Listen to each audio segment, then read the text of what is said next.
તો આપણે ફોરેસ્ટ ગાર્ડની જે એક્ઝામ લેવામાં આવેલી હતી કોમ્પ્યુટર આધારિત CBT બેઝડ એનું પેપર સોલ્યુશન જોઈ રહ્યા હતા અને એમાં પણ ખાસ કરીને એન્વાયરમેન્ટ પર્યાવરણનું ડિટેલમાં વિગતવાર સોલ્યુશન જોઈ રહ્યા હતા. એન્વાયરમેન્ટનો આ વિડીયો તમે જોઈ લો એટલે પછી તમારે બીજે ક્યાંય ભટકવાની જરૂર નથી, કારણ કે આપણે ડિટેલ વિગતવાર સોલ્યુશન જોઈ રહ્યા છીએ, જેમાં જે ઓપ્શન આપેલા હોય અથવા જે જવાબ આવતો હોય એની તમામ વસ્તુ, એની આજુબાજુની તમામ વસ્તુ જોઈ લઈએ છીએ, જેના કારણે બીજી વાર પણ પ્રશ્ન પૂછે તો તમારે ચિંતા નહીં. તો વાત કરીએ, સૌથી પહેલો પ્રશ્ન છે કે ભારતમાં વાંસ આધારિત ઉદ્યોગમાં કયું રાજ્ય જે છે એ સૌથી વધુ યોગદાન આપે છે? વાંસ એટલે બેમ્બુ વાંસ એને એક રીતનું ગ્રાસ ગણવામાં આવે છે. તો એની માટે કયું રાજ્ય સૌથી વધુ યોગદાન આપે છે? તો આસામ. એકદમ ફેક્ચ્યુઅલ ક્વેશ્ચન હતો. આસામની અંદર બેમ્બુ આધારિત ઉદ્યોગ વધારે જોવા મળે છે. નોટ ઓનલી ઇન આસામ, પરંતુ બીજા જે નોર્થ ઇસ્ટના રાજ્યો જે છે, નાગાલેન્ડ ને અરુણાચલ, એ બધી જગ્યાએ પણ વાંસ આધારિત ઉદ્યોગો વધારે જોવા મળે છે. પણ અહીંયા ઓપ્શન એક જ છે, આસામ. ગુજરાતમાં વાત કરીએ તો ડાંગ અને નવસારીમાં પણ વાંસ બેમ્બુ આધારિત જે પ્રોડક્ટ હોય એનો દબદબો ખૂબ વધારે છે.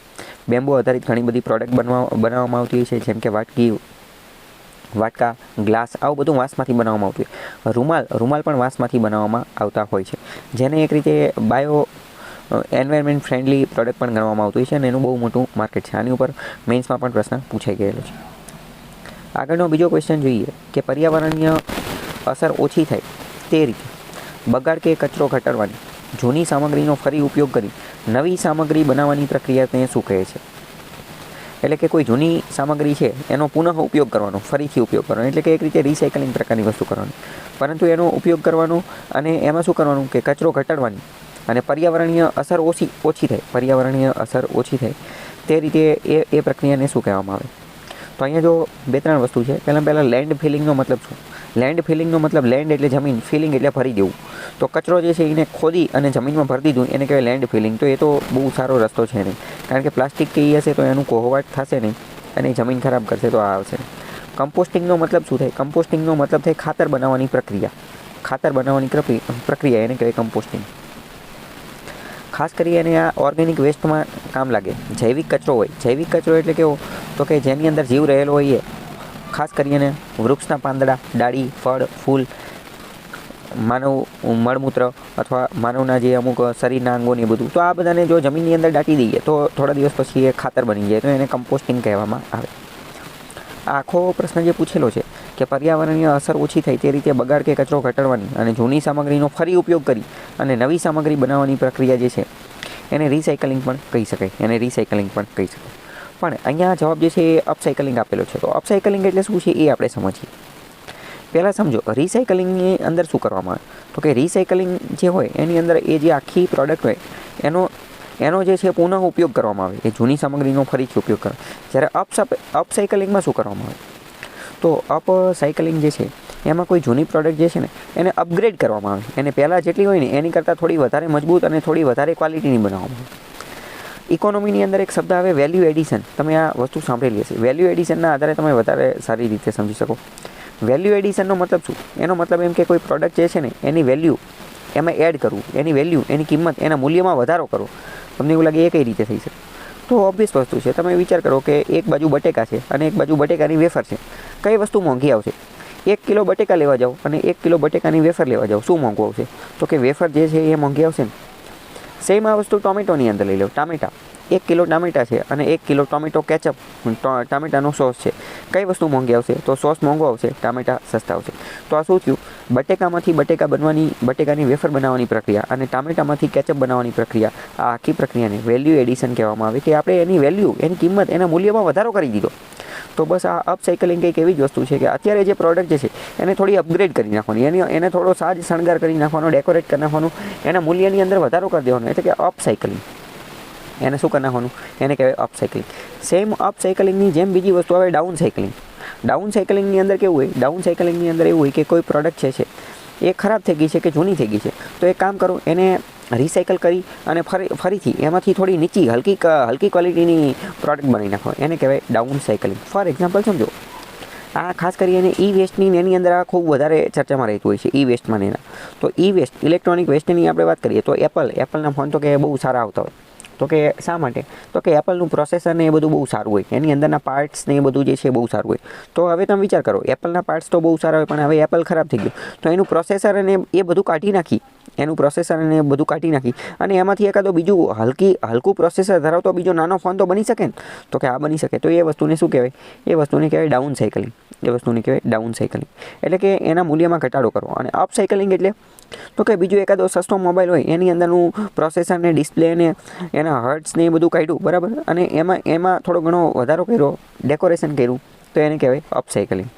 તો આ બધા કીવર્ડ તમને ખબર હોવી જોઈએ, આના ઉપરથી ક્વેશ્ચન પૂછાઈ શકે. અપ સાયકલિંગ જો અહીં આપેલું છે કે આ એક પ્રકારની પ્રોસેસ છે જે કે જેના માધ્યમથી ટ્રાન્સફોર્મ કરવામાં આવે ડિસ્કાર્ટેડ મટીરિયલને, અને એની ક્વોલિટી જે છે, ગુણવત્તા અને એની વેલ્યુ, કિંમતમાં ને એ બધામાં વધારો કરવામાં આવે, એને અપ સાયકલિંગ કહેવાય. Upcycling same downcycling પણ આવે અને રીસાયકલિંગ પણ આવે. આ હકીકતમાં અપ સાયકલિંગ અને ડાઉન સાયકલિંગ એ રીસાયકલિંગના જ પ્રકાર છે.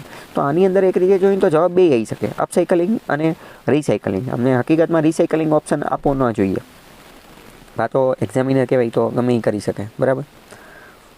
આગળનો બીજો ક્વેશ્ચન છે, નીચેનામાંથી કઈ ઇન્ટરનેશનલ ઓર્ગેનાઇઝેશન, આંતરરાષ્ટ્રીય સંસ્થા જે છે કે વૈશ્વિક જૈવ વિવિધતા સંરક્ષણ એટલે કે ગ્લોબલ બાયોડાયવર્સિટી પ્રોટેક્શન કન્ઝર્વેશન અને કુદરતી સંસાધનોના ટકાઉ ઉપયોગ, નેચરલ રિસોર્સિસ જે છે એનો સસ્ટેનેબલ યુઝ, એને પ્રોત્સાહન આપે છે. એટલે કે આખા વિશ્વની અંદર પર્યાવરણની જાળવણી માટેનું, બાયોડાયવર્સિટીની જાળવણી માટેનું, સસ્ટેનેબલ ડેવલપમેન્ટ જે છે એના ઉપયોગ માટે કઈ સંસ્થા કામ કરે છે? યુનેસ્કો, WWF, યુનેપ કે ગ્રીનપીસ? હવે એક રીતે જોઈએ તો આમાં પણ ઓપ્શનમાં વાંધો છે. ચલો, યુનેસ્કો તો જવાબ નહીં આવે. યુનેસ્કો શું છે? તો કે United Nations Educational Scientific Cultural Organization. તો એક રીતે આ તો અહીંયા ઈ આપેલો છે, એટલે કે ઈ એટલે કે એજ્યુકેશન ઉપર, એસ એટલે કે સાયન્ટિફિક ઉપર, અને સી એટલે કે કલ્ચર, એની ઉપર કામ કરે છે. તો યુનેસ્કો જવાબ નહીં આવે છે. આનો જવાબ છે WWF, world wide fund for nature. બીજી વાત કરીએ કે યુનેપ, યુનાઇટેડ નેશન્સ એન્વાયરમેન્ટ પ્રોગ્રામ. હકીકતમાં એ પણ આ બધા ઉપર તો કામ કરે જ છે, પણ એ ખાસ કરીને સસ્ટેનેબલ ડેવલપમેન્ટ ઉપર ને એની ઉપર વધારે કામ કરે છે. બીજી વાત કરીએ ગ્રીનપીસ. ગ્રીનપીસ એની માટેનું કામ કરે જ છે, પણ હકીકતમાં ગ્રીનપીસ એક NGO છે અને એક રીતની પ્રાઇવેટ બોડી ટાઈપ છે, પ્રાઇવેટ બોડી NGO ટાઈપ છે, એટલે એ જવાબ નથી. તો આ બધાની અંદર એક રીતે જોઈએ તો વધારે યોગ્ય જવાબ WWF છે. યુનેપ પણ જવાબ છે જ તે, પણ WWF, world wide fund for nature, એ થોડો વધારે યોગ્ય જવાબ છે. એના વિશે થોડી વાત કરી લઈએ. આ WWF શું છે? તો એક રીતે વિશ્વની સૌથી મોટી અને સૌથી જાણીતી એન્વાયરમેન્ટલ ઓર્ગેનાઇઝેશન છે, આખા વૈશ્વિક લેવલે કામ કરે છે. એનો મુખ્ય ઉદ્દેશ્ય જે છે બાયોડાયવર્સિટીના કન્ઝર્વેશનનું છે, એન્વાયરમેન્ટ, ઇકોલોજી, પર્યાવરણ, એના સંરક્ષણ માટેનું છે, સસ્ટેનેબલ ડેવલપમેન્ટ કરવાનું છે, ટકાઉ ઉપયોગ કરવાનો છે. એવું ન થાય કે બધા કુદરતી સંસાધનોનો ઉપયોગ આપણી પેઢી જ કરી નાખે ને આવનારા પાસે કંઈ બચે જ નહીં. તો કે ટકાઉ ઉપયોગ કરવાનો છે, પર્યાવરણ પ્રત્યે જાગૃતિ ફેલાવવાની એવું બધું છે. વાત કરીએ આની સ્થાપના 1961માં થયેલી હતી. આનું હેડક્વાર્ટર સ્વિટ્ઝરલેન્ડના ગ્લાન્ડ શહેરની અંદર આવેલું છે, અને આનું પ્રતીક જે છે એ જાયન્ટ પાંડા છે. મોસ્ટ ઇમ્પોર્ટન્ટ એનું હેડક્વાર્ટર અને એની સ્થાપના જે છે એ પૂછાઈ શકે છે. વન્ય જીવો જે છે અને પ્રજાતિઓ એના રક્ષણનું કામ કરે છે. સમુદ્ર, જંગલ, નદી એ બધાનું સંરક્ષણ કરવાનું કામ કરે છે. કાર્બન એમિશન, કાર્બન ઉત્સર્જન ઘટાડવા માટેના પગલાં ભરે છે. લોકલ કમ્યુનિટી હોય એને ટકાઉ વિકાસ, સસ્ટેનેબલ ડેવલપમેન્ટ માટે એજ્યુકેશન આપે છે, અવેરનેસ આપે છે, અને એનો સહયોગને એ બધું કરે છે. તો એ WWFની વાત થઈ ગઈ. યુનેસ્કો શું છે? તો યુનેસ્કો તો વાત કરીએ તો એ તમે ફૂલ ફોર્મ ઉપરથી સમજી શકો કે United Nations Education Scientific Cultural Organization. તો એ તો એજ્યુકેશન, શિક્ષણ, સાયન્ટિફિક, વિજ્ઞાન અને કલ્ચર, સંસ્કૃતિ ઉપર કામ કરે છે. એન્વાયરમેન્ટમાં એનું એટલું બધું યોગદાન છે નહીં, પણ જો એન્વાયરમેન્ટમાં વાત કરીએ તો એ મેપ ચલાવે છે, મેન એન્ડ બાયોસ્ફિયર પ્રોગ્રામ, જેની અંતર્ગત બાયોસ્ફિયર રિઝર્વ બનાવવામાં આવે છે. બાયોસ્ફિયર રિઝર્વ, જૈવ આરક્ષિત ક્ષેત્ર આપણે જેને કહીએ, તો એ બધું ચલાવે છે. બાકી યુનેપ વાત કરીએ તો એ તો યુનાઇટેડ નેશન્સની એની સંસ્થા છે. ગ્રીનપીસ મેં તમને ઓલરેડી કહી દીધું. વાત કરીએ WWFના અત્યંત મહત્ત્વના અમુક પ્રોગ્રામ્સ છે, તો એ પ્રોગ્રામ તમને ખબર હોય છે. World wide fund for nature, એનો એક અત્યંત મહત્ત્વનો પ્રોગ્રામ છે અર્થ અવર. આ બહુ સારું ઇનિશિયેટિવ છે. અર્થ અવર શું છે? અર્થ એટલે પૃથ્વી, અવર એટલે કલાક. તો કે આ WWF દ્વારા એક એવો દિવસ નક્કી કરવામાં આવે છે, અને એમાં એવું કહેવામાં આવે છે કે આખા વિશ્વના બધા જ દેશ છે એ ભેગા થઈ અને 1 કલાક વીજળીનો ઉપયોગ નહીં કરે, લાઇટો બધી બંધ રાખશે. 1 કલાક માટે વીજળી જે છે બંધ કરી નાખશે. તમને એવું લાગે તો શું બધાએ આખી દુનિયામાં બધે બંધ કરી નાખે? તો કે ના, બધે ના બંધ કરે, પણ અમુક મેઇન જગ્યા હોય, સરકારી જગ્યાને એવું બધું હોય, એ બધી જગ્યાએ અમુક મેઇન જગ્યાએ બંધ કરે. પછી અમુક હવે ન્યુક્લિયર ફેસિલિટી હોય કે અમુક બહુ અત્યંત મહત્ત્વની જે ફેસિલિટી હોય, તો એની જે ક્રિટિકલ ફેસિલિટી હોય તો એ અહીંયા બંધ ના પણ કરે. મતલબ કે મોસ્ટ ઓફ જગ્યાએ બંધ કરી નાખે. તો આના કારણે શું થાય? તો હવે તમે વિચાર કરો, આખી દુનિયામાં બધી જ જગ્યાએ 1 કલાક માટે વીજળી બંધ થઈ જાય તો કેટલું ઉત્સર્જન જે છે એ ઘટી જાય, કેટલું ઉત્સર્જન ઘટી જાય. તો એની માટે આ એક બહુ સારું ઇનિશિયેટિવ છે. તો અર્થ અવર ઇનિશિયેટિવ કોનું છે પ્રશ્ન પૂછી જાય તો એ WWFનું છે. બીજી વાત કરીએ living planet report. Living planet, living એટલે જીવવું, પ્લેનેટ એટલે આપણો ગ્રહ જે છે એની માટેનો રિપોર્ટ દર વર્ષે કે 2-3 વર્ષે રજૂ કરે છે WWF. આ ઉપરાંત પ્રોજેક્ટ ટાઈગર, પ્રોજેક્ટ પાંડા એ બધું ભારત સાથે ભેગા મળી અને ચલાવે છે એ WWF. તો પ્રશ્ન પૂછી જશે અર્થ ઓવરમાં શું કરવામાં આવે છે? અર્થ ઓવર કોની પહેલ છે? તો WWFની. પ્રોજેક્ટ ટાઈગર અને પ્રોજેક્ટ એલિફન્ટમાં ભારતને મદદ કોણ કરે છે? તો WWF. બરાબર. તો આવો પ્રશ્ન તમને ખ્યાલ હોવો જોઈએ. આગળનો પ્રશ્ન છે કે એશિયાઈ સિંહ એટલે કે એશિયાટિક લાયન એને પુનઃ સ્થાપિત કરવા માટેનો એક આદર્શ વસવાટ, એક નવું વન્યજીવ અભયારણ્ય કયું છે? એટલે કે એશિયાઈ સિંહને જે છે, આપણે વાત કરીએ કે એશિયાઈ સિંહનું એકમાત્ર ઘર કયું છે? તો એ છે ગીરના જંગલો. પરંતુ એક કમિટીએ એવો પ્રસ્તાવ રજૂ કરેલો હતો કે આખા ભારતની અંદર ખાલી એશિયાઈ સિંહ ગીરના જંગલમાં જોવા મળે છે. તો એ એક રીતે થોડુંક રિસ્કી જેવું છે. કેમ રિસ્કી જેવું છે? કે માની લો કે ગીરના જંગલની અંદર કોઈ વાયરસ ફેલાઈ ગયો કે કોઈ ડિઝાસ્ટર, દુર્ઘટના થઈ ગઈ કે ગમે કંઈ થઈ ગયું તો સિંહ જે છે એનો ખતરો થઈ શકે છે અને સિંહ સમગ્ર ભારતમાંથી એક્સટિંક્ટ, વિલુપ્ત થઈ શકે છે. તમને એવું લાગે આવું કંઈ થઈ ગયેલું છે? તો થોડા ટાઈમ પહેલાં તમને ખ્યાલ હશે કે ગીરના જંગલોની અંદર કેનાઇન ડિસ્ટેમ્પર વાયરસ નામનો વાયરસ જે છે, કેનાઇન ડિસ્ટેમ્પર વાયરસ, એ ફેલાઈ ગયેલો હતો. ત્યારે ખૂબ ચર્ચામાં આવેલો હતો. તો એની પછી નક્કી કર્યું કે આપણે કામ કરીએ કે થોડા ઘણા સિંહ જે છે એને બીજે ક્યાંક ટ્રાન્સફર કરી દઈએ. તો આવી એક પ્રપોઝલની બધી વાતોચીતું એ બધું ધ્યાને લીધેલું હતું. પણ હવે આમાં કેવું હોય કે કોઈ એને બીજે ટ્રાન્સફર કરવું છે તો કંઈ એમાં આ કંઈ ઘર બદલવાનું નથી કે હાલો ને કે અહીંયા મૂકી દઈએ તાત્કાલિક. કોઈ પણ આ વન્યજીવ જે છે તો એને બીજી જગ્યાએ ટ્રાન્સપ્લાન્ટ કરવાનું છે, બીજી જગ્યાએ ટ્રાન્સફર કરવાનું છે. તો એની માટે અભ્યાસ કરવો પડે. કેવો અભ્યાસ કરવો પડે? એનું નીચ જોવું પડે. એનું નીચ એટલે શું? એ આપણે બહુ પહેલાં જોઈ લીધેલું છે. નીચ નામનો ટોપિક આપણે ચલાવી દીધેલું છે કે નીચ એટલે કે એનું હેબિટેટ જોવું પડે કે એ કેવા ક્લાઇમેટમાં રહે છે, એ શું ખાય છે, શું પીવે છે, એને કઈ વસ્તુ અનુકૂળ આવે છે, એની એડેપ્ટેબિલિટી કઈ છે, એ બધી વસ્તુનો અભ્યાસ કરી અને આખા ભારતની અંદર એવી જગ્યા બીજે ક્યાં જોવા મળે છે, એની જેટલું તાપમાન, એની જેટલો રેઇનફોલ, એની જેટલું હ્યુમિડિટી, એની જેટલો એનો ખોરાક, એનો પ્રે, આ બધું બીજે ક્યાં જોવા મળે છે, એને ધ્યાનમાં રહી અને આ બધું કરવામાં આવે. તો એક્સપર્ટ કમિટીએ કીધું કે મધ્યપ્રદેશની અંદર જે કુનો પાલપુર વન્યજીવ અભયારણ્ય જે છે, કુનો પાલપુર, એ આની માટેનું યોગ્ય છે. કુનો પાલપુર એ જ જગ્યા છે કે જ્યાં આપણે ચિત્તા લાવેલા હતા. ચિત્તા જે લાવેલા હતા આફ્રિકાથી, એ અહીંયા જ લાવેલા હતા. તો એમને કીધું એક્સપર્ટ કમિટીએ આ બધો અભ્યાસ કરીને કે સિંહને જો પુનઃ સ્થાપિત કરવા હોય તો કુનો પાલપુર નામની જગ્યા જે છે એ સારી છે અને જૂનાગઢના ગીરમાંથી થોડા ઘણા સિંહ જે છે એને કુનો પાલપુર નામની જગ્યાએ ટ્રાન્સફર કરી દેવા જોઈએ. શા માટે? તો કે ઇમરજન્સી માટે, ડિઝાસ્ટર માટે, અમુક વાયરસ આવી જાય, પેન્ડેમિક આવી જાય તો એને બહુ વાંધો પડે નહીં. અને આપણી જે સિંહ એક રીતે આપણી જે ધરોહર, હેરિટેજ છે તો એ સચવાઈ રહે એની માટે. પરંતુ જોકે આ તો વિજય રૂપાણીના સમયની બધી વાતો હતી જ્યારે એ સીએમ હતા ત્યારે. પણ ત્યારે ગુજરાતે આનો સખત વિરોધ કરેલો હતો. કારણ કે એક રીતે એવું કહેવામાં આવતું હતું કે ગુજરાતનું આ એક ગૌરવ છે, હેરિટેજ છે, ધરોહર છે અને ગુજરાત આ ગૌરવ જે છે એ બીજા પાસે જવા દેવા માંગતું નથી. એટલે આવી બધી વાતો હતી.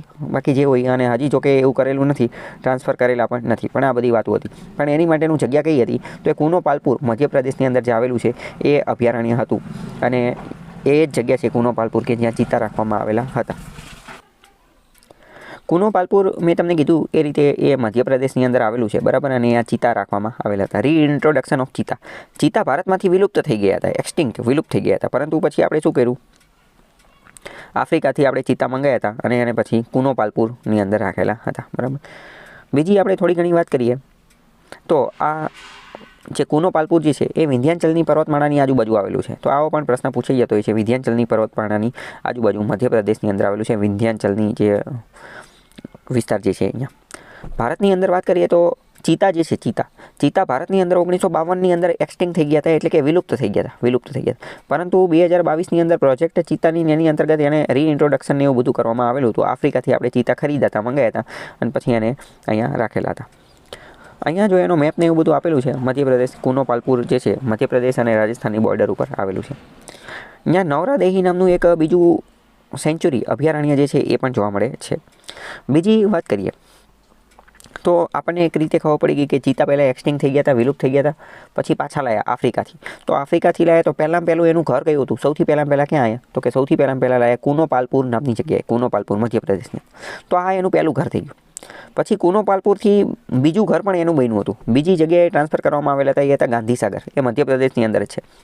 તો ચિત્તાનું બીજું ઘર બની ગયું ગાંધીસાગર નામની જગ્યા, ગાંધીસાગર નામની. અને ત્યાંથી પછી એને નવરાદેહી જે છે ત્યાં પણ ટ્રાન્સફર કરવામાં આવેલા હતા. તો એ એનું ત્રીજું ઘર બની ગયું હતું. તો મોસ્ટ ઇમ્પોર્ટન્ટ પ્રશ્ન પૂછાઈ જશે કે ચિત્તાના નીચેનામાંથી કયા કયા 3 ઘર હતા? સૌથી પહેલાં લાયા કુનોપાલપુરની અંદર, પછી બીજા લાયા ગાંધીસાગરની અંદર, અને ત્રીજા નંબરની જગ્યાએ લાયા નવરાદેહીની અંદર. નવરાદેહી નામની જગ્યા હતી, ત્યાં લાવેલા હતા. જો અહીંયા એનો મેપ, નકશો ને એ બધું જોઈ શકાય છે.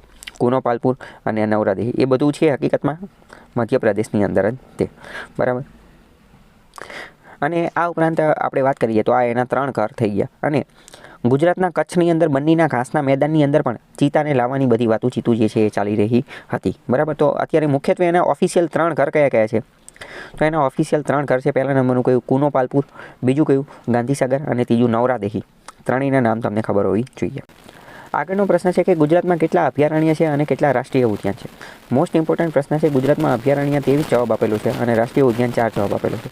તો પહેલું તો તમને બધાના નામ ખબર હોવી જોઈએ, બધા રાષ્ટ્રીય ઉદ્યાનના નામ ખબર હોવી જોઈએ, બધા અભયારણ્યના નામ ખબર હોવી જોઈએ, એ કયા જિલ્લામાં આવેલા છે એ ખબર હોવી જોઈએ, અને એની સ્પેશિયલ સ્પીસીસ પ્રજાતિ કઈ છે એ ખબર હોવી જોઈએ. બધી પ્રજાતિ ના ખબર હોવી જોઈએ, પણ જે સ્પેશિયલ જે છે એ ખબર હોવી જોઈએ. અથવા એ બધું છોડો, કાંઈ ના ખબર હોય તો કયા જિલ્લામાં છે એ તો ખબર હોવી જ જોઈએ.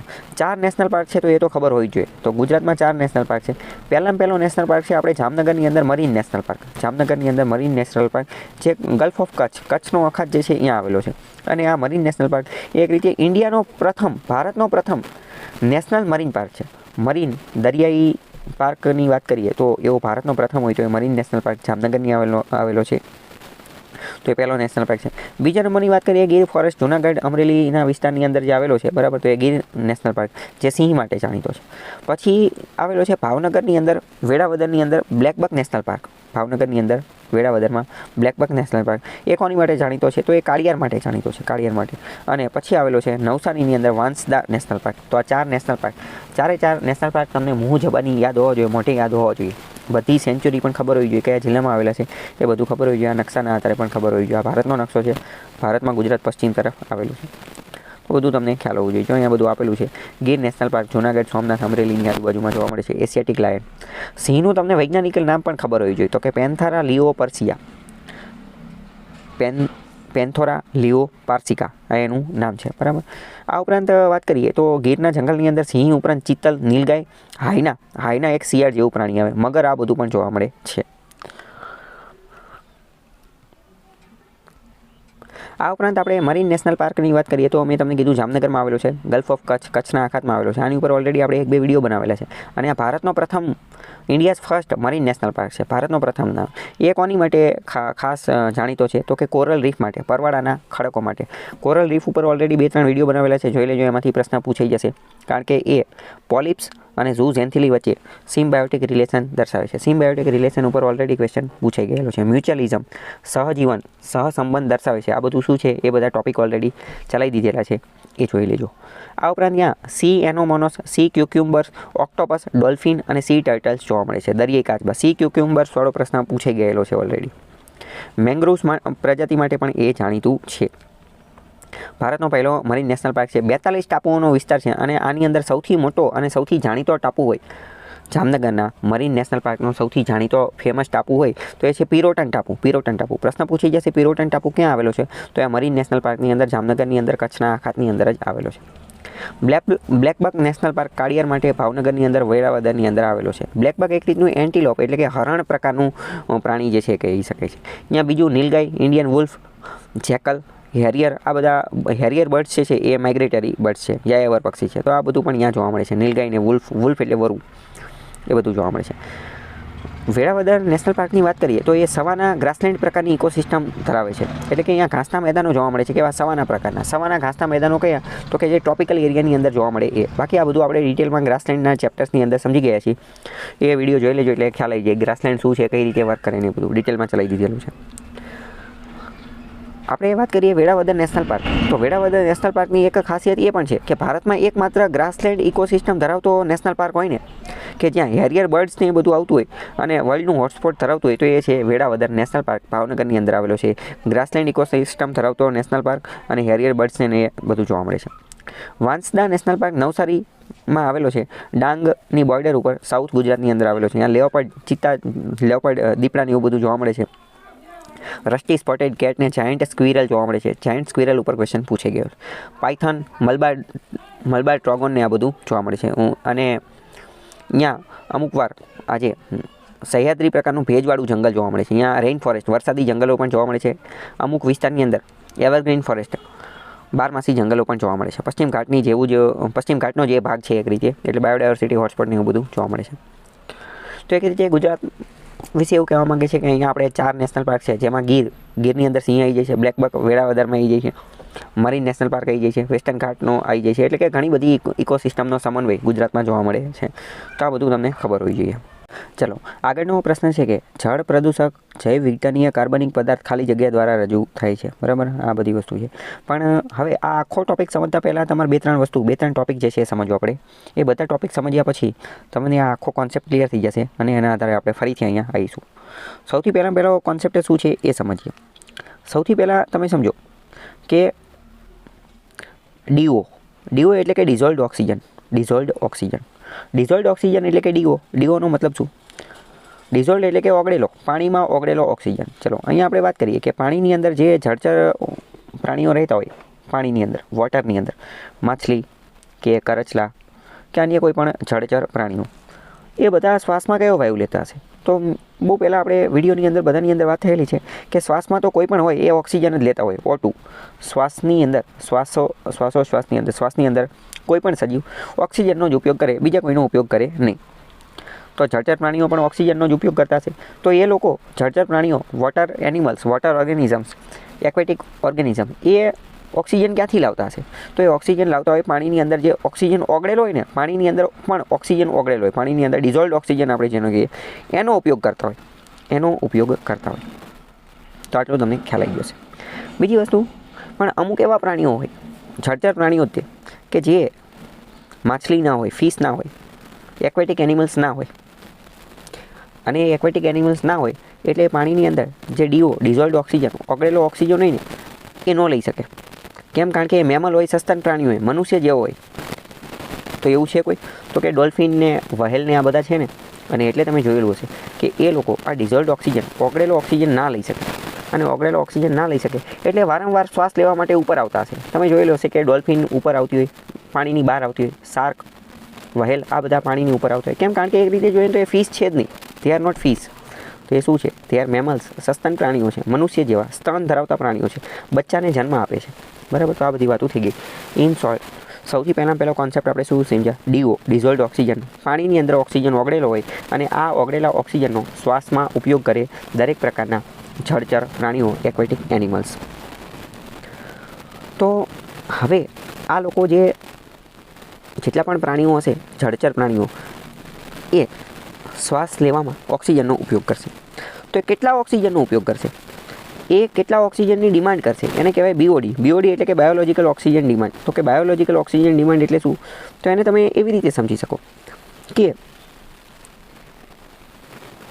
તો સૌથી પહેલાં BOD, બાયોકેમિકલ ઓક્સિજન ડિમાન્ડ, એ સમજતા પહેલાં એક કામ કરો, પહેલાં આપણે OD સમજીએ, ઓક્સિજન ડિમાન્ડ.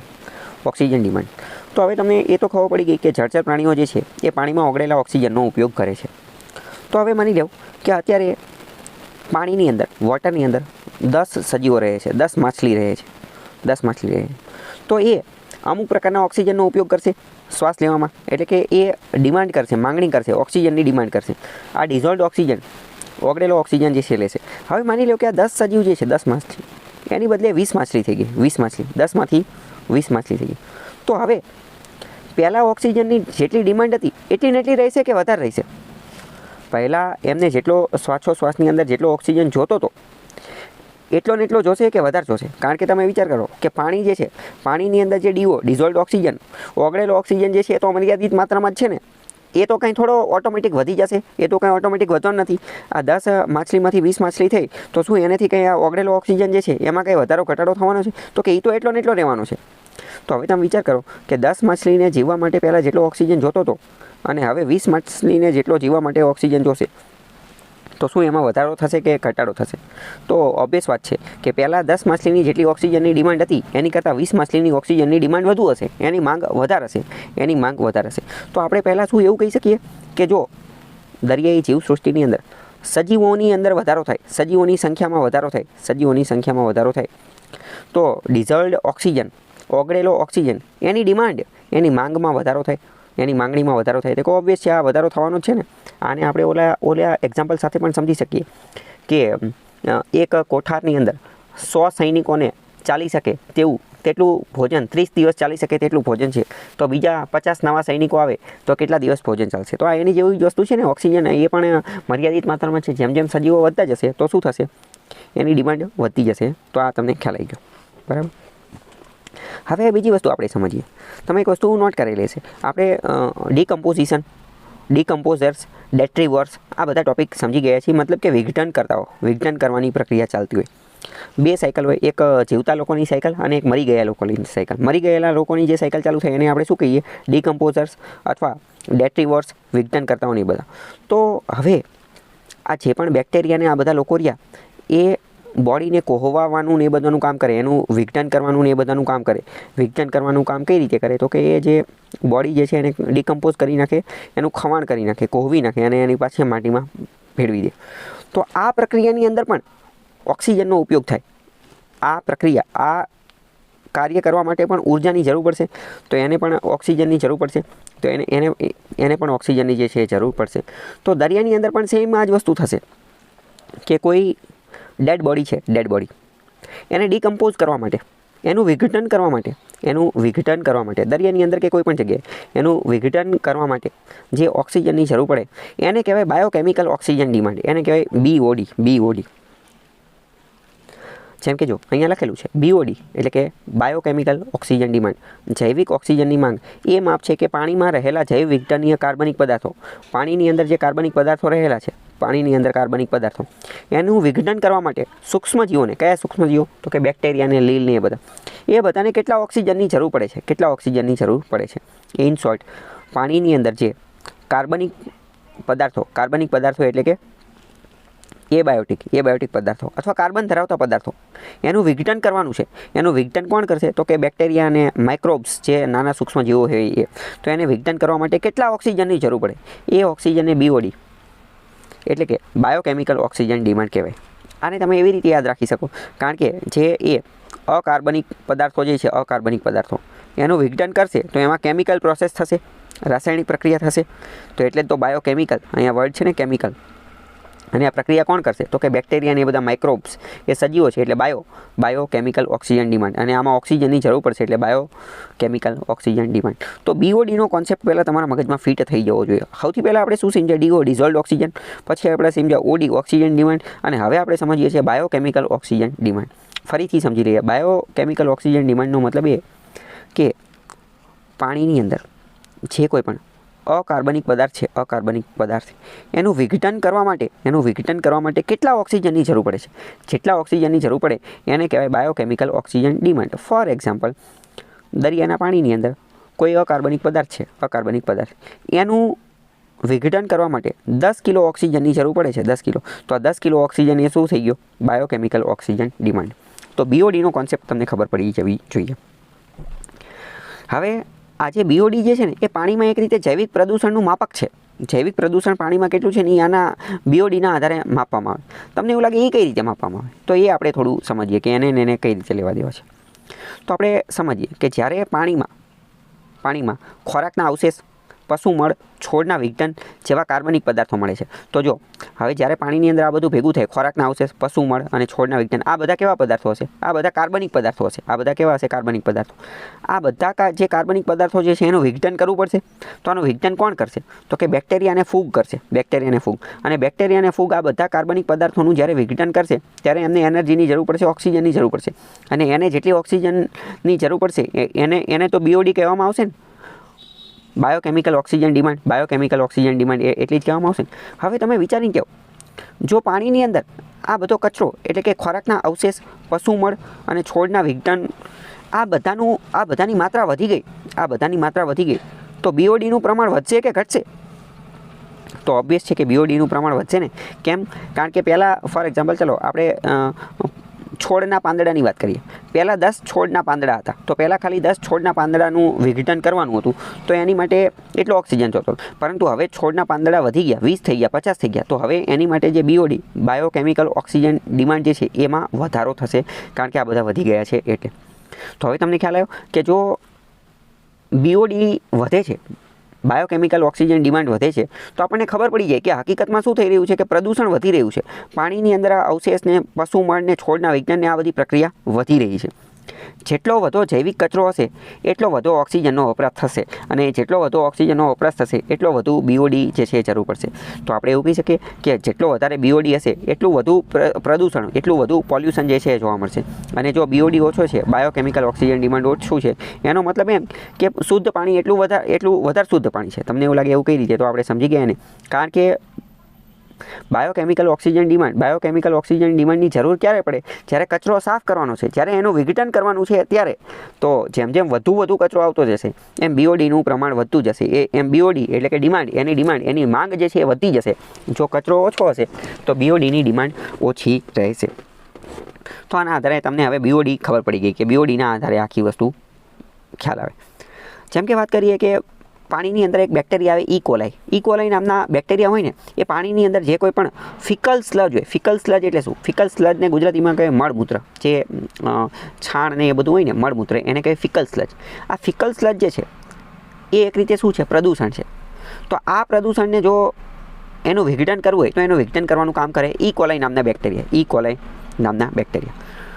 બીજી વાત કરીએ, પાણીની અંદર માની લો કે અમુક વાર નાના ઘન પદાર્થ, નાના ટુકડા જોવા મળતા હોય, જેને આપણે નિલંબિત ઘન પદાર્થ કહીએ અથવા ટોટલ સસ્પેન્ડેડ સોલિડ્સ કહીએ, જેના કારણે પાણીનું ધૂંધણાપણું જે છે એ જોવા મળતું હોય, તો એને પણ કરવામાં એ બધા આવતું હોય, બરાબર. કૃમિના ઈંડા ને એ બધું, તો એ પ્રદૂષણ એ બધું બતાવતું હોય. ચલો બીજું આપણે થોડી હજી આ વસ્તુ જે છે ને એ સમજીએ કે બીઓડી જે છે, બીઓડી તો ઇન શોર્ટ આપણને ડીઓ, ડિઝોલ્વડ ઓક્સિજન વિશે ખબર પડી ગઈ, અને બીઓડી બાયોકેમિકલ ઓક્સિજન ડિમાન્ડ વિશે પણ ખબર પડી ગઈ. આની જેવો જ એક બીજું આવે સીઓડી એટલે કે કેમિકલ ઓક્સિજન ડિમાન્ડ. તો કેમિકલ ઓક્સિજન ડિમાન્ડ એટલે શું એ હવે આપણે સમજીએ. તો કે કેમિકલ ઓક્સિજન ડિમાન્ડ એ શું છે? તો આ પણ એક પ્રકારનું માપ છે કે જેની અંતર્ગત કે કેટલા ઓક્સિજનની જરૂર પડશે કોઈ પણ ઓર્ગેનિક કે ઇનઓર્ગેનિક કમ્પાઉન્ડ જે છે ને પાણીની અંદર, ઓર્ગેનિક કે ઇનઓર્ગેનિક કમ્પાઉન્ડ જે છે એને કેમિકલી ઓક્સિડાઇઝ કરવા માટે કેટલા ઓક્સિજનની જરૂર પડશે એને કહેવાય chemical oxygen demand. In short તમારે ખાલી કીવર્ડ યાદ રાખવાના છે. બીઓડી બાયોકેમિકલ ઓક્સિજન ડિમાન્ડ, એમાં શું કરવાનું હતું? એમાં જે વિઘટન કરવા માટે જેટલા ઓક્સિજનની ડિમાન્ડની જરૂર પડે, વિઘટન કરવા માટે જે ઓક્સિજનની જરૂર પડે એને કહેવાય બીઓડી. અને સીઓડીમાં શું? તો કે કેમિકલ એટલે કે કેમિસ્ટ્રીવાળું, ઓક્સિડાઇઝ કરવા માટે જેટલા ઓક્સિજનની જરૂર પડે એને કહેવાય સીઓડી. તમારે ખાલી આટલો કીવર્ડ યાદ રાખવાનો છે. તો બીઓડી અને સીઓડી આ બે વસ્તુ જે છે એ આવતી. હજી થોડું વધારે સમજીએ. ડિઝોલ્વડ ઓક્સિજન આપણે ઓલરેડી સમજી ગયા કે પાણીની અંદર જે ઓગળેલો ઓક્સિજન હોય એને કહેવાય ડિઝોલ્વડ ઓક્સિજન. અને આ ડિઝોલ્વડ ઓક્સિજનની અંદર જે કચરો સાફ કરવા માટે જે ઓક્સિજનની બેક્ટેરિયાને ડિમાન્ડ કરે એને કહેવાય બીઓડી. બીઓડી એક રીતે શું છે? તો કે આ બેક્ટેરિયા દ્વારા વિઘટન કરવા માટે, ડિકમ્પોઝિંગ કરવા માટે જે જરૂર પડે એને કહેવાય. અને આ બધું જે છે એ ઓક્સિજન પર લિટર ઓફ વોટર એના મિલીગ્રામ તરીકે વાપરવામાં આવતું હોય. અને કેમિકલ ઓક્સિજન ડિમાન્ડ જે છે એ એક રીતે એ શું છે? તો એ પણ પ્રદૂષણને માપવા માટેનું જ એકમ છે પાણીની અંદર. એમાં શું માપવામાં આવે? તો સીઓડી જે છે એ પણ એક રીતે ઓક્સિજનની ડિમાન્ડ માપવામાં આવે છે કે પાણીની અંદર જે પ્રદૂષણ, જે તત્વો રહેલા છે એનું ડિકમ્પોઝિશન, એનું વિઘટન કરવા માટે કેટલો ઓક્સિજન રહે છે.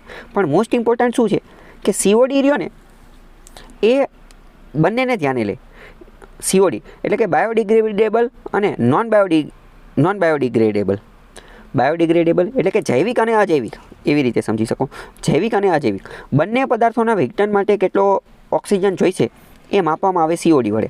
જ્યારે બીઓડી બાયોકેમિકલ ઓક્સિજન ડિમાન્ડ એ માત્ર અને માત્ર જે બાયોડિગ્રેડેબલ પદાર્થો હોય એનું વિઘટન કરવા માટે કેટલા ઓક્સિજનની જરૂર પડે ને એને જ ધ્યાને લે છે. જ્યારે સીઓડી એ કેમિકલ, તો એ તો બાયોડિગ્રેડેબલ અને નોન બાયોડિગ્રેડેબલ બંને ઓર્ગેનિક બંને જે પદાર્થો જે છે એના વિઘટન માટે કેટલો ઓક્સિજન જરૂર પડે એને ધ્યાને લે છે. તો આ તમને ખ્યાલ હોવો જોઈએ. ફરીથી એકવાર હું તમને જે છે એ ચલાવી દઉં. જો સૌથી પહેલાં ડિઝોલ્ડ ઓક્સિજન એટલે શું?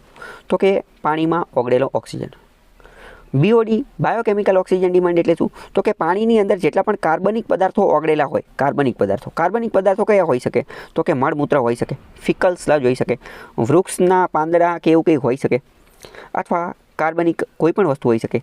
એ કાર્બનિક વસ્તુ જે છે, કાર્બનિક વસ્તુ એટલે કે બાયોડિગ્રેડેબલ એનું વિઘટન કરવા માટે બેક્ટેરિયાને, માઇક્રો ઓર્ગેનિઝમને જે ઓક્સિજનની ડિમાન્ડ પડે એને કહેવાય બાયોકેમિકલ ઓક્સિજન ડિમાન્ડ. અને વિચાર કરો કે આજે બેક્ટેરિયા જે છે એ આમે જે બાયોડિગ્રેડેબલ હશે એનું જ વિઘટન કરી શકશે ને. નોન બાયોડિગ્રેડેબલનું તો એ વિઘટન કરી જ નહીં શકે, એનું વિઘટન કરી જ નહીં શકે. તો એની માટે જે ઓક્સિજનની જરૂર પડે એને કહેવાય બીઓડી. પરંતુ કેમિકલ ઓક્સિજન ડિમાન્ડ એટલે શું? તો કે એમાં તો બાયોડિગ્રેડેબલ અને નોન બાયોડિગ્રેડેબલ બંનેનું વિઘટન કરવા માટે જે ઓક્સિજનની જરૂર પડે એને કહેવાય સીઓડી. એટલે એક રીતે જોઈએ તો આ બધા એક રીતે બીઓડી અને સીઓડી એ એક રીતે પાણીની અંદર કેટલું પ્રદૂષણ છે એ માપવામાં મદદ કરે છે. અને આપણે ધ્યાનપૂર્વક જોઈએ તો ખ્યાલ આવે કે બીઓડી કરતાં સીઓડી જે છે એ પાણીના પ્રદૂષણને માપવા માટેનો થોડો વધારે સત્યાર્થતા ધરાવતો અથવા થોડું વધારે સાચી માહિતી આપે છે. કેમ? કારણ કે સીઓડીની અંદર નોન બાયોડિગ્રેડેબલ અને બાયોડિગ્રેડેબલ બંનેનું વિઘટન કરવા માટે કેટલા ઓક્સિજનની જરૂર પડશે એ ધ્યાને લે છે, જ્યારે બીઓડીની અંદર ખાલી બાયોડિગ્રેડેબલ જ ધ્યાને લે છે. પણ ઇન શોર્ટ વાત કરીએ, જો બીઓડી અને સીઓડી વધે છે, એનો મતલબ શું? એનો મતલબ એમ કે પાણીની અંદર પ્રદૂષણ વધી રહ્યું છે, પાણીની અંદર પ્રદૂષણનું પ્રમાણ વધી રહ્યું છે. કેમ? કારણ કે પ્રદૂષણનું પ્રમાણ વધે તો જ તો એનું વિઘટન કરવાનું થાય ને, અને તો જ તો એના ઓક્સિજનની ડિમાન્ડ વધી રહી છે. તો પ્રશ્ન પૂછાઈ જશે કે બીઓડીનું પ્રમાણ વધે છે એ શું ઇન્ડિકેટ કરે છે? સીઓડીનું પ્રમાણ વધે છે એ શું ઇન્ડિકેટ કરે છે? એ એવું ઇન્ડિકેટ કરે છે, એવું દર્શાવે છે કે પાણીમાં પ્રદૂષણ વધી રહ્યું છે. તો હવે આના આધારે આપણે એક ક્વેશ્ચન જોઈએ શું કહેવા માંગે છે કે જળ પ્રદૂષક જૈવ વિઘટનીય કાર્બનિક પદાર્થ ખાલી જગ્યા દ્વારા રજૂ જાય છે. એટલે કે જળની અંદર પાણીની, જો અહીંયા ગુજરાતી એકદમ એટલું બોગસ આપેલું છે કે કંઈ ખબર ન પડે. જળ પ્રદૂષક એટલે કે પાણીનું પ્રદૂષણ. જૈવ વિઘટનીય એટલે કે બાયોડિગ્રેડેબલ કાર્બનિક પદાર્થ. અને જે કાર્બનિક પદાર્થ હોય એ કોના દ્વારા રજૂ થાય છે? તો એ બીઓડી દ્વારા, બાયોકેમિકલ ઓક્સિજન ડિમાન્ડ દ્વારા રજૂ થાય છે. અહીંયા સીઓડી જવાબ નહીં આવે. સીઓડી ઓપ્શનમાં આપેલું પણ નથી, પણ સીઓડી આપેલું હોત તો પણ જવાબ ન હોય. કેમ? કારણ કે અહીંયા ખાલી શું કીધું છે? જૈવ વિઘટનીય કાર્બનિક પદાર્થ. જો અહીંયા જૈવ અવિઘટનીય કાર્બનિક પદાર્થ આપેલું હોત તો અહીંયા સીઓડી જવાબ આવી જત. સીઓડી જવાબ જે છે આવે, બરાબર. તો જળ પ્રદૂષક વિઘટનીય એમાં આ જવાબ હોય. બાકી ઇકોલાઈને એ બધું આપણે જોઈ લીધેલું છે. તો આપણે જે ટોપિકનો અભ્યાસ કર્યો એ ટોપિકને ધ્યાનમાં રાખીને તે એક પ્રશ્ન પૂછાઈ ગયો UGC નેટમાં. A high amount of BOD, biochemical oxygen demand, in a water body represent. એટલે કે કોઈ વોટર બોડીની અંદર BOD, બાયોકેમિકલ ઓક્સિજન ડિમાન્ડ એનું પ્રમાણ વધારે છે, હાઈ અમાઉન્ટ. BOD જે છે એ વધારે છે, તો એનો મતલબ શું? કે હાઈલી પોલ્યુટેડ વોટર, પાણી ખૂબ જ વધારે પ્રદૂષિત છે. તો પહેલું સાચું છે, કારણ કે આપણે પહેલાં જોયું ને કે BOD, બાયોકેમિકલ ઓક્સિજન ડિમાન્ડની જરૂર ક્યારે પડે? વધુને વધુ પાણી પ્રદૂષિત હશે તો એની અંદર જે વેસ્ટ હશે, બાયોડિગ્રેડેબલ વેસ્ટ હશે, એને ડિકમ્પોઝ કરવા માટે વધુ ઓક્સિજનની જરૂર પડશે. તો પહેલું સાચું છે. બીજું, presence of large amount of organic materials, એની અંદર ઓર્ગેનિક મટીરિયલ્સ જે છે એ પણ વધારે માત્રામાં હશે. તો એ વાત પણ સાચી છે, કારણ કે ઓર્ગેનિક મટીરિયલ્સ જે છે એ વધારે માત્રામાં હશે, તો એને જે છે એ ડિકમ્પોઝ કરવા માટે એટલો ઓક્સિજન જરૂર પડશે. તો એ વાત પણ સાચી છે. ત્રીજું, presence of good amount of dissolved oxygen. જો ડિઝોલ્વડ ઓક્સિજન અને બીઓડી એને કંઈ લેવા દેવા છે જ નહીં ને. ડિઝોલ્વડ ઓક્સિજન અને બીઓડી એને કંઈ લેવા દેવા નથી. ડિઝોલ્વડ ઓક્સિજનનો મતલબ શું? કે આખા પાણીના તળાવની અંદર અથવા આખી વોટર બોડીની અંદર કુલ કેટલો ઓક્સિજન ઓગળેલો છે એને જ બીઓડીને કંઈ લેવા દેવા નથી. બીઓડીનું કામ ડિકમ્પોઝિશન, વિઘટન એની હારે લેવા દેવા છે. તો સી જવાબ નહીં આવે, એ અને બી સાચા છે. ડી જોઈએ. સેવરલી લિમિટેડ એક્વેટિક લાઈફ. સિવિયરલી એટલે કે ખૂબ જ તીવ્રપણે જે છે એ દરિયાઈ જીવન મર્યાદિત હશે. તો એ વાત પણ સાચી છે કે દરિયાઈ જીવસૃષ્ટિ જે છે એ લિમિટેડ, મર્યાદિત હશે. શા માટે મર્યાદિત હશે? કારણ કે બીઓડીની હાઈ અમાઉન્ટ છે. પોલ્યુટેડ વોટર છે, તો પોલ્યુટેડ વોટર, પ્રદૂષિત પાણી હશે તો એમાં તો મર્યાદિત લોકો દઈ શકશે ને. ઘણી બધે તો બીજા બધા તો ગાયબ થઈ ગયા હશે, નાશ થઈ ગયા હશે. એટલે એક્વેટિક લાઈફ પણ કેવી હશે? મર્યાદિત હશે. કોઈ અહીંયા વધારે પડતી બાયોડાયવર્સિટી જોવા મળતી નહીં હોય. વધારે પડતી બાયોડાયવર્સિટી જ્યાં સ્વચ્છ હોય, પ્રદૂષણ ઓછું હોય, ટોક્સિક એલિમેન્ટ્સ ઓછા હોય, ત્યાં જોવા મળે, નહીં કે અહીંયા. તો બીઓડીનું પ્રમાણ વધારે છે એ દર્શાવે છે કે પાણી પ્રદૂષિત છે. Presence of large amount of organic materials જે છે એની અંદર વધારે છે. ઓર્ગેનિક મટીરિયલ્સ એટલે કયા? ઓર્ગેનિક મટીરિયલ્સ એટલે તો બાયોડિગ્રેડેબલ, અને બાયોડિગ્રેડેબલ જે છે એમાં એની માટે તો બીઓડીનું જરૂરી છે ને.